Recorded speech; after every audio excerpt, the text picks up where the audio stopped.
दुनिया देखती रह गई, आसमान चीरते हुए निकल गया भारत का शेर।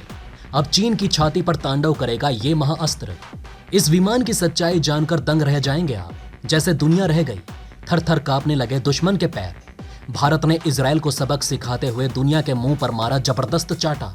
भारत के इस महाशक्ति के आगे बेदम हुए पाकिस्तान और चीन। भारत को महाशक्ति बनाने की दौड़ में सबसे आगे डीआरडीओ किया विध्वंसक महाशक्ति का निर्माण।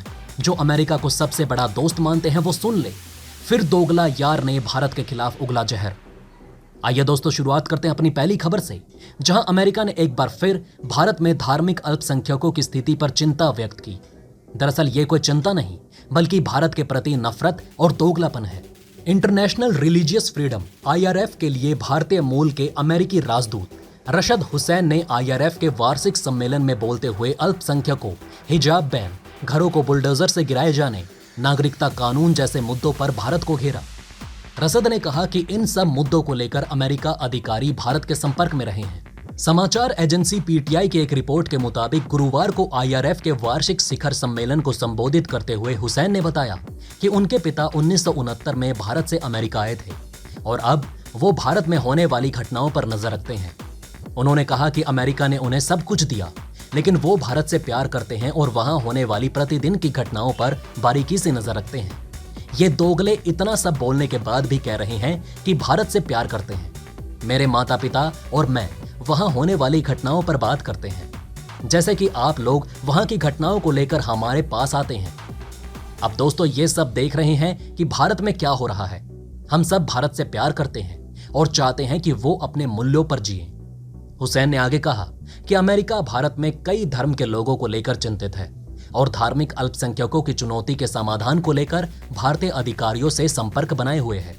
उन्होंने सम्मेलन के दौरान कहा कि भारत ने अब एक नागरिकता कानून बना लिया है, जिसका जिक्र किताबों में भी है। हमें भारत में नरसंहार के खुले आह्वान सुनने को मिलते हैं। हम चर्चा पर हमले की खबर सुन रहे हैं।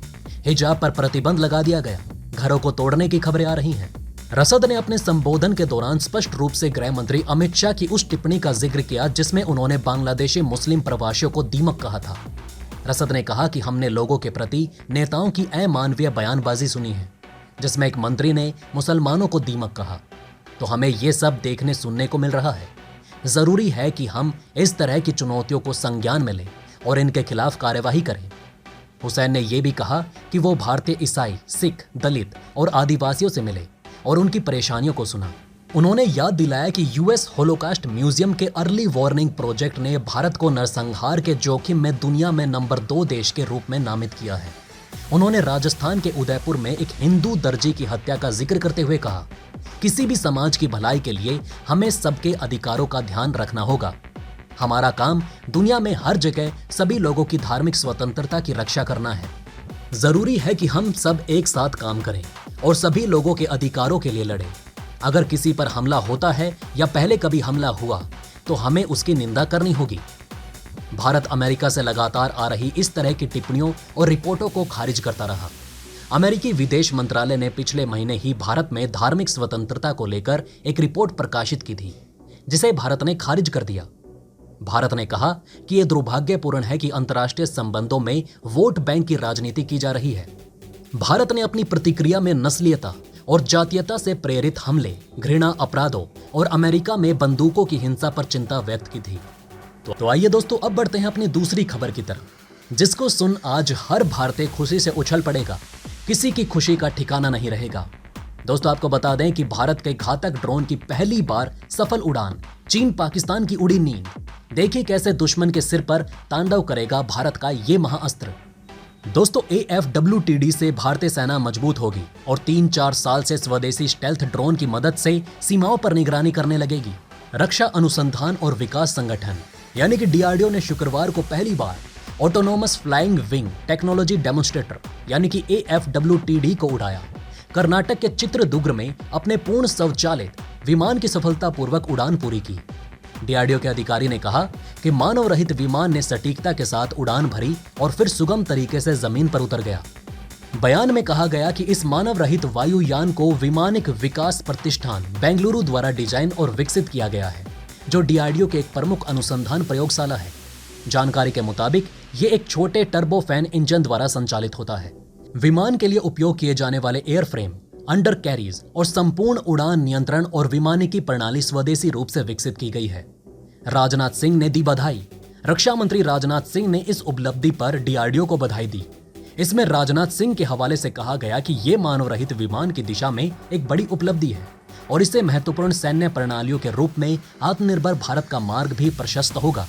पड़ोसी मुल्क ड्रोन के मामले में भारत से आगे। दोस्तों, भारत ड्रोन और यूएवी के मामले में पाकिस्तान से 1 दशक और चीन से काफी पीछे है। पाकिस्तान और चीन लड़ाकू ड्रोन समेत कई हथियारों को विकसित करने और पाने के लिए एक दूसरे की मदद करते हैं। इसलिए भारत ने रहस्यमयी स्टेल्थ ड्रोन घातक बनाया है।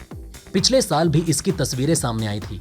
इससे भारतीय सेना मजबूत होगी और 3-4 साल में स्वदेशी स्टेल्थ ड्रोन की मदद से सीमाओं पर निगरानी करने लगेगी। आतंकियों के ठिकानों पर हमला करने में भी ये सक्षम होगा। तो आइए दोस्तों, आपको बताते हैं कि कितना घातक होगा यूसीएवी। दोस्तों, डीआरडीओ के वैज्ञानिकों ने इसके आकार, वजन, रेंज के बारे में कोई जानकारी नहीं दी, लेकिन माना जा रहा है कि यह 30,000 फीट की ऊंचाई तक जा सकता है। इसका वजन 15 टन से कम है। इस ड्रोन से मिसाइल, बम और प्रिसीजन गाइडेड हथियार दागे जा सकते हैं। इसमें स्वदेशी कावेरी इंजन भी लगा है। यह 52 किलो न्यूटन की ताकत विमान को मिलती है। अभी जो प्रोटोटाइप है उसकी लंबाई 4 मीटर की है, विंग स्पैन 5 मीटर है।